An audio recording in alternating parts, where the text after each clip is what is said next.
This passage often feels confusing at first. Jesus curses a fig tree that's out of season, and a lot of times we don't know what to do with that. In this video, we're going to slow it down, look at the context, and see what this actually means for us in our everyday spiritual and family life. Here's the part that people miss. When Jesus talks about the fig tree, he says explicitly that he saw leaves on the tree. That's why I went to the tree, because the tree was saying, hey, look at me, I'm bearing fruit. Mark sandwiches the fig tree between where it's being cursed, Jesus throwing people out of the temple who were saying, hey, they were bearing fruit for Christ, but in actual reality they weren't, and then the fig tree withering and dying. So when we look at the fig tree, it's saying, hey, I'm bearing fruit. In reality, it wasn't bearing fruit. And that's why Jesus approached it in the first place. Not because Jesus was expecting fruit because it was the right season, but because the fig tree explicitly said, I have leaves, I'm supposed to have fruit. So with Mark saying that the fig tree is out of season, that's the whole point. It's not because Jesus was unfair by cursing it out of season. There's something that we need to understand. With fig trees, there's an early fruit that they have, then they have leaves saying that they're going to have some real figs soon, and then it's the main harvest season. So in our context, we have the fig tree who has leaves saying that it is supposed to have small early fruit that also signal that it will have a big harvest, it will have big fruits soon. And that is exactly where we're at. Instead of just saying, hey, I'm out of season and I'm not putting up any appearances, then Jesus wouldn't have cursed the fig tree. The fig tree is putting up an appearance.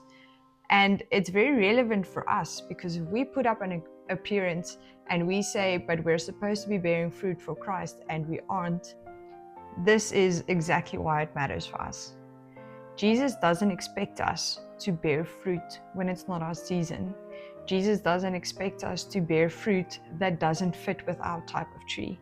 But what he does expect is our honesty. And we can learn from this fig tree. We can learn from the people in the temple who put up appearances who were thrown out by Jesus. The whole point is to be honest with God, and to bear the fruit that actually suits your type of tree. I want to make a call and say that if you know that you aren't a type of tree that bears fruit that honors Christ, don't pretend.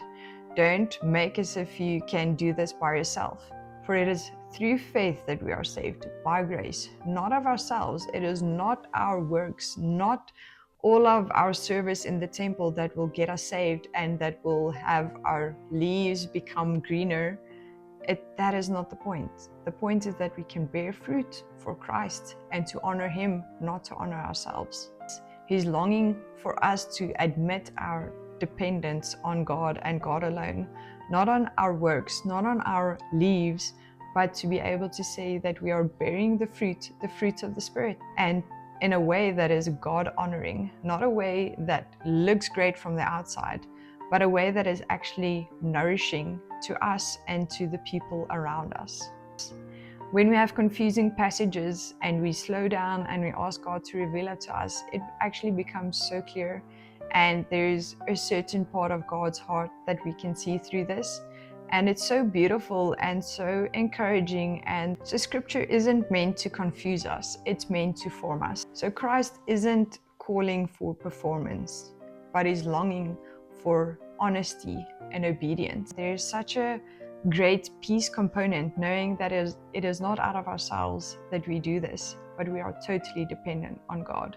Now that you know why Jesus cursed the fig tree out of season, you might be wondering why he spoke in symbols or parables at all. So in the next video, we'll be addressing why Jesus spoke in parables, and when you see these two together, it's really just gonna become clear to you.